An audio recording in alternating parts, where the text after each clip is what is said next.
Hi everyone, welcome back to this channel. और आज हम क्लास 12 के विस्तास बुक का first chapter the third level cover करने वाले हैं। तो जो थर्ड लेवल है वो जैक फिन्ने ने लिखा है। ये एक ऐसी स्टोरी है, ये टाइम ट्रैवल की स्टोरी नहीं है, बल्कि ये डीपली एक्सप्लोर करता है कि कैसे मॉडर्न लाइफ का स्ट्रेस जो होता है वो इंसान को मेंटली स्केप करने पर मजबूर कर देता है। स्टोरी का सेंट्रल कैरेक्टर चार्ली है, जो 31 ईयर ओल्ड का एक ऑर्डिनरी मैन है। वो न्यूयॉर्क में रहता है और एक नॉर्मल लाइफ जी रहा है। जॉब करता है, घर जाता है और डेली रूटीन फॉलो करता है। लेकिन आउटवर्ड नॉर्मल होने के बाद भी चार्ली इंटरनली काफ़ी डिस्टर्ब्ड है और स्ट्रेसफुल है। उसकी प्रॉब्लम फिजिकल नहीं बल्कि साइकोलॉजिकल है। वो ओपनली एक्सेप्ट करता है कि मॉडर्न दुनिया में इनसिक्योरिटी, फियर, वॉर और अनसर्टेनिटी बहुत ज़्यादा बढ़ चुकी है। ये वो टाइम है जब दुनिया वॉर्स के टेंशन से गुजर रही थी और लोग मेंटली सिक्योर फील नहीं करते थे। इसी वजह से चार्ली अपनी प्रेजेंट रियलिटी से सेटिस्फाइड नहीं था और सबकॉन्शियसली एक ऐसी जगह ढूंढ रहा था जहाँ उसे पीस मिले। इन अदर वर्ड्स, वो एस्केप ऑफ रियलिटी ढूंढ रहा था।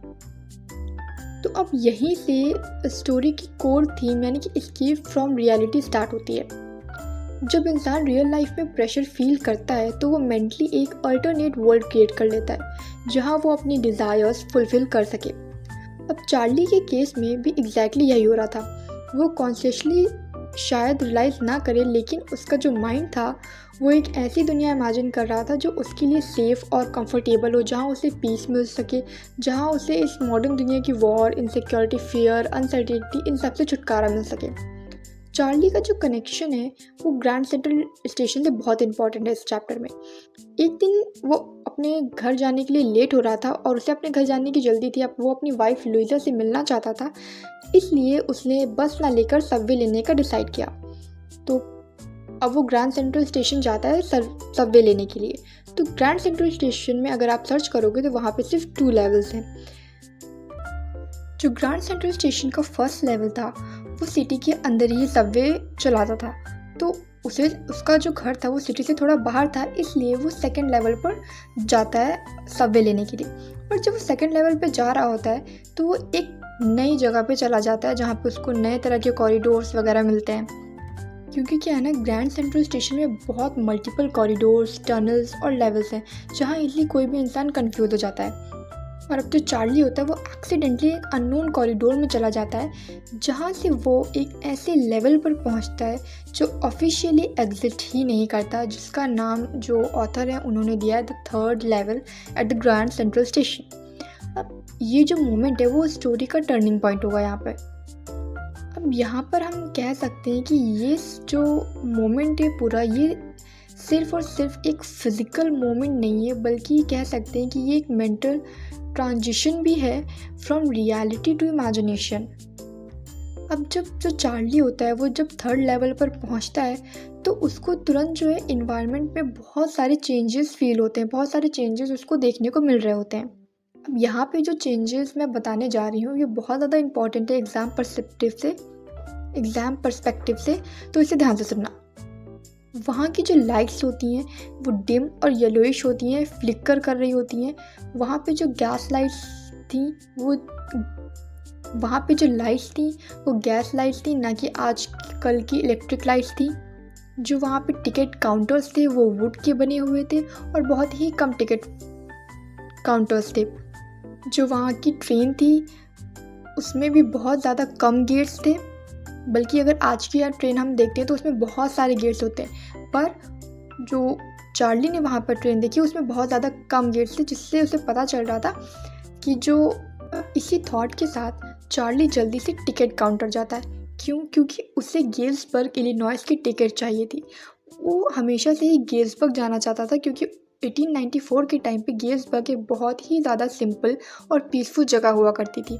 वहाँ पे इतने ज़्यादा पेड़ थे और सारे रास्तों को ऐसे घेर लेते थे जैसा लगता था कि रास्तों के ऊपर पेड़ों की छत है।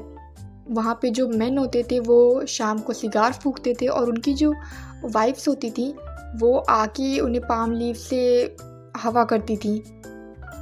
पर चार्ली को रियलाइज़ होता है कि उसके पास जो करेंसी है वो मॉडर्न है और जो क्लर्क होता है वो उसे बहुत ही वियर्ड तरीके से देखने लगता है, क्योंकि उसे लगता है कि चार्ली उसे फूल बनाने की कोशिश कर रहा है। अब चार्ली इस बात को डर जाता है, इसीलिए वो वहाँ से तुरंत भाग जाता है, क्योंकि वो कहता है कि 1894 में भी जेल कोई अच्छी बात नहीं थी।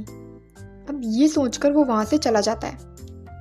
अब चार्ली जो है वो वापस प्रेजेंट में आ चुका होता है, लेकिन उसका माइंड जो होता है वो अभी भी उस थर्ड लेवल में अटका रहता है। वो बार बार उसे ढूंढने की कोशिश करता है, लेकिन उसे वो थर्ड लेवल दोबारा नहीं मिल पाता है। अब ये जो डिटेल है ये इम्पॉर्टेंट है, क्योंकि ये सजेस्ट करता है कि शायद जो थर्ड लेवल है वो कोई फिक्स्ड फिजिकल प्लेस नहीं है, बल्कि एक मेंटल स्टेट है जो स्पेसिफिक कंडीशंस में ही अपीयर होती है। अब यहाँ पे एक अनदर कैरेक्टर की एंट्री होती है, जो कि है सैम वीनर। सैम वीनर जो है वो एक साइकेट्रिस्ट है और चार्ली का फ्रेंड है। सैम का रोल जो है स्टोरी में रेशनल एक्सप्लेनेशन देने का है। अब वो चार्ली की स्टोरी को इमेजिनेशन बताता है और उसे वेकिंग ड्रीम विश फुलफिलमेंट का नाम देता है। इसका मतलब है कि जो चार्ली है वो अपनी डिज़ायर्स को रियलिटी जैसा एक्सपीरियंस कर रहा है, क्योंकि वो अपनी एक्चुअल लाइफ से सेटिस्फाइड नहीं है। बेसिकली चार्ली जो है वो कहता है कि ये एस्केप फ्रॉम रियलिटी है, तुम्हारे ऐसा कोई जो थर्ड लेवल है वो रियल में एग्जिस्ट नहीं करता, ये सिर्फ तुम्हारी जो मेंटल स्टेट है उसकी वजह से तुम्हें ये एक्सपीरियंस हुआ है। यानी कि वो उसका कहना है कि ये एक तरह का सिर्फ वहम है। उसके बाद जो सैम होता है वो ये भी एग्जाम्पल देता है कि देखो, जैसे तुम स्टैम्प कलेक्ट करते थे, स्टैम्प कलेक्शन भी एक एस्केप फ्रॉम रियलिटी का मेथड है। पर उस पर चार्ली कहता है कि ऐसा कुछ भी नहीं है, escape from reality stamp collect करना नहीं होता। उसके दादाजी जो थे वो कहता है कि मेरे दादाजी भी स्टैम्प कलेक्ट करते थे और वो उस टाइम पे बहुत खुश रहते थे, पर इसका मतलब ये तो नहीं कि स्टैम्प कलेक्ट करना उनका एस्केप फ्रॉम रियलिटी था। चार्ली यहाँ पर प्रेसिडेंट रूजवेल्ट का भी एग्जाम्पल देता है, क्योंकि वो भी स्टैम्प कलेक्ट करते थे। अब बहुत ही ज़्यादा इंटरेस्टिंग ट्विस्ट आता है स्टोरी में। सैम जो कि साइकेट्रिस्ट है, चार्ली का फ्रेंड है, जो इनिशियली सबसे लॉजिकल और रेशनल कैरेक्टर था, सडनली डिसअपियर हो जाता है। ये इवेंट रीडर को शॉक कर देता है।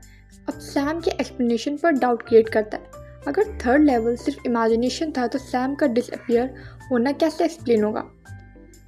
उसके बाद चार्ली को एक लेटर मिलता है जो 1894 से आया होता है।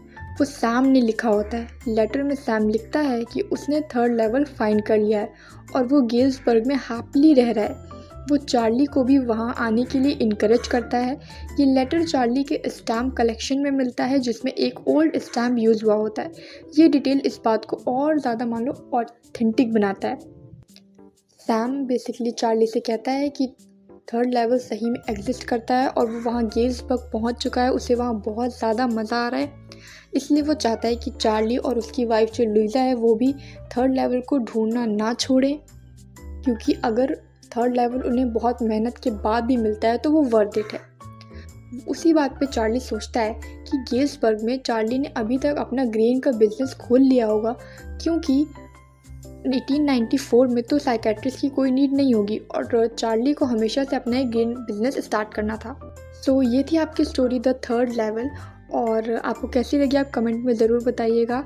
इस चैनल को लाइक शेयर सब्सक्राइब ज़रूर करिएगा, वीडियो को लाइक और शेयर करिएगा। नेक्स्ट आपको कौन सा सब्जेक्ट, कौन सा चैप्टर या किस क्लास का क्या चाहिए, प्लीज़ डू कमेंट।